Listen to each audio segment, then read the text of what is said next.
before we make our way to the registration application, let's walk ourselves through the pre-registration process.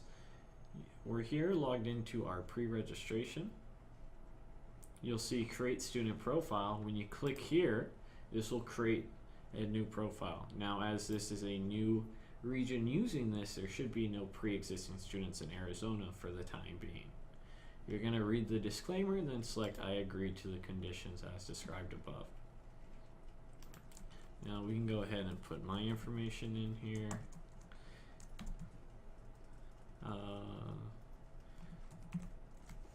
And then if there is a legal, will make me a junior. You can then go ahead and put the name in. We'll go ahead and make me like a little bit younger. Say I'm 14. And then choose the center. So at this case, there's just a Coronado Center in Phoenix, Arizona. What gender, and then what grade level they are. Then click pre-register. Now at this point, the account is actually created in ISISTRAC and is accessible via the Dugout. From here on though, there are about 5 or 6 pages of questions and information that you're encouraged to fill out. This will then pre-populate in the registration application, so you don't have to enter that information again and again and again. So let's go ahead and get started here. You'll see purpose for enrollment. You're going to select the enrollment period. We'll go ahead and choose summer.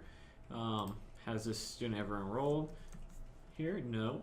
The reason they're going, we'll go ahead and say credit recovery. How did you hear about us? We can go ahead and say an employee told us. And then, have they been to a previous school at Pathways? No. Did you signal referral from another school? And we'll go ahead and say yes. Really just answer the questions that best fit for the student. So we have 6 pages of info here. We're going to go ahead and enter in some information here. We'll go 111 First Street.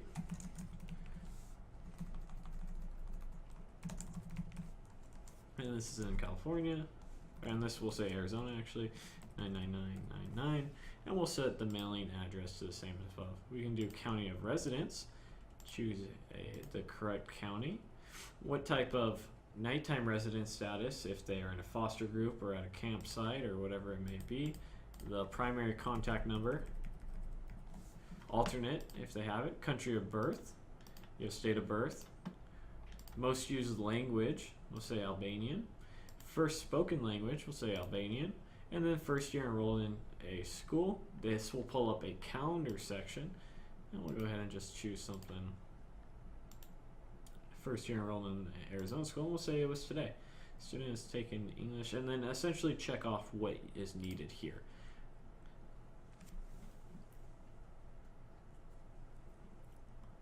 Alright, you're going to be asked ethnicity questions. You're going to need to select whether they're Hispanic or not, and any checkboxes. We'll say he's Hispanic and Asian.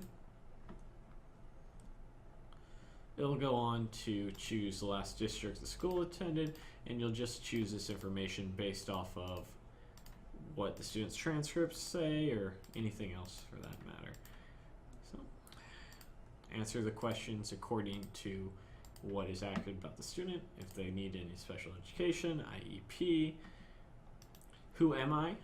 This will be a good section for the student to kind of identify what their hobbies and interests are. We'll say video games. Campfire Arizona to catch up on credits. Favorite subject is math. And then goals and dreams, earn my diploma, maybe go to a 4-year college, work for myself as a goal and dream. Nice little way for the students to kind of prioritize what they're doing. The last page, primary guardian, will be maybe a parent or whoever it may be. Relationship student, we'll say aunt. Again, just put their phone number, all their personal information. We'll choose 8888 8th Street, and this will be in 8th city, and we'll go ahead and put 88888, what their education level is, household size, household income, and then alternate guardian. If emergency contact is same as primary contact, you can go ahead and select that and it'll pre-populate it for you.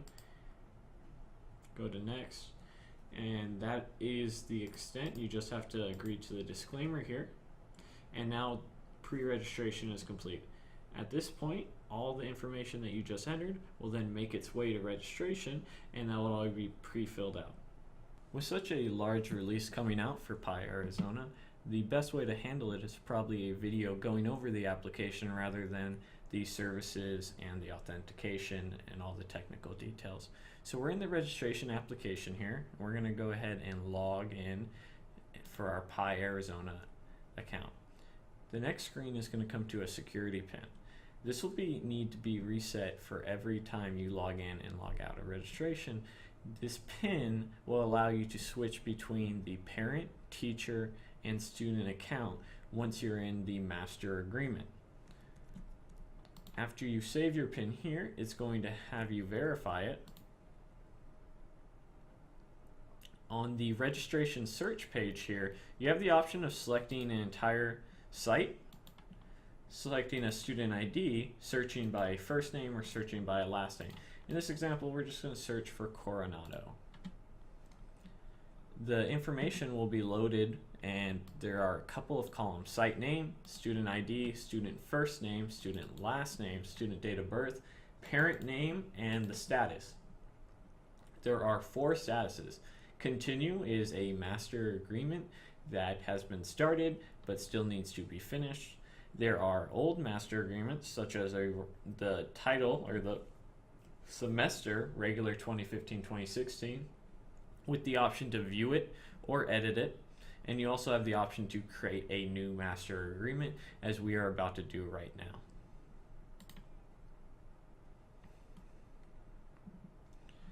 So in our new master agreement, there are a few things to note. There are some required fields. Most of this information will be imported from pre-registration. You do have the option of changing it when it is a new form, so definitely verify that this information is still accurate for the parent and student. You'll have an enrollment period that will need to be selected. This will be whatever semester this master agreement is for. There is a lot of helpful information. You also have a link when you're in edit or new to go straight to that student's multiple planning guide. There are a couple things to note here on how signatures work. Signatures, if you already have one in the system, you can simply click sign here, as I do.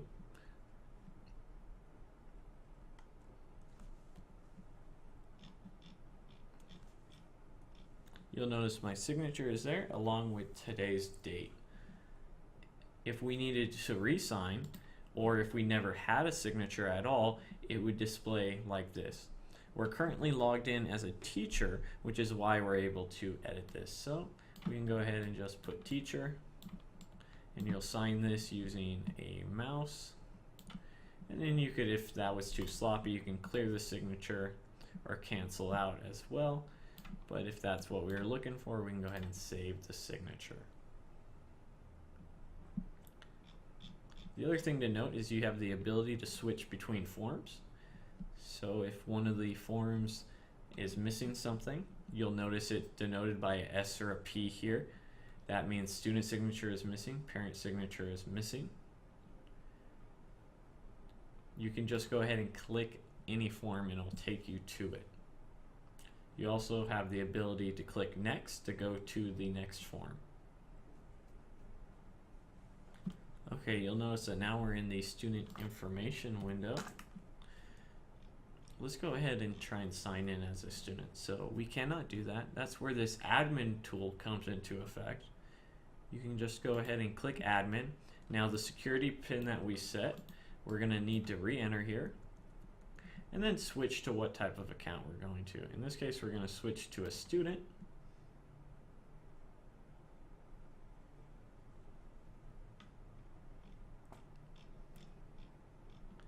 And we'll go ahead and sign here my name. Because the student has never signed a master agreement before, they cannot sign it. But now that we have saved this signature, if we needed to go to a different form that required a student signature, such as the master agreement, all we would have to do is click sign here while we're logged in as that student. You'll notice that the student information page has a green check mark. That means all the information and signatures needed have been inputted and you are done with that form. Also notice that the S here is gone as we have supplied the student signature. Now we're going to fast forward to what a completed master agreement might look like. You'll notice that there's check marks throughout here, meaning that all our relevant data has been inputted.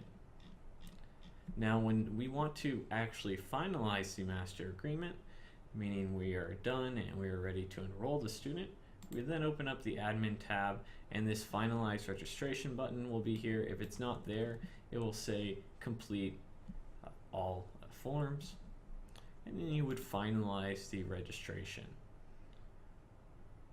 Once you have done that, it will take you back to the pin menu because you are now done.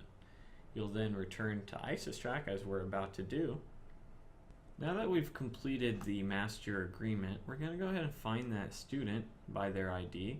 In this example, we're just pulling them up from the dugout from the school Coronado in the company Pathways in Education, Arizona. So you'll notice that these are all greened out. Test results are going in here, appointment time, enrollment form, and then you have this enroll here. So once we've finalized the MA, the student enrollment period will then show up right here, and then we can enroll them into the actual course. So the enrollment code will vary based off what the situation is. There's quite a few here.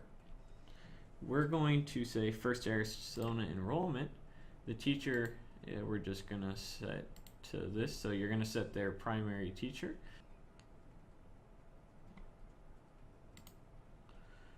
Make sure you have all your information set. And once you'll see it's enrolling under, and then once it has successfully enrolled, you'll see student enrolled successfully. I hope you found this helpful in understanding how the registration application and the upcoming release works.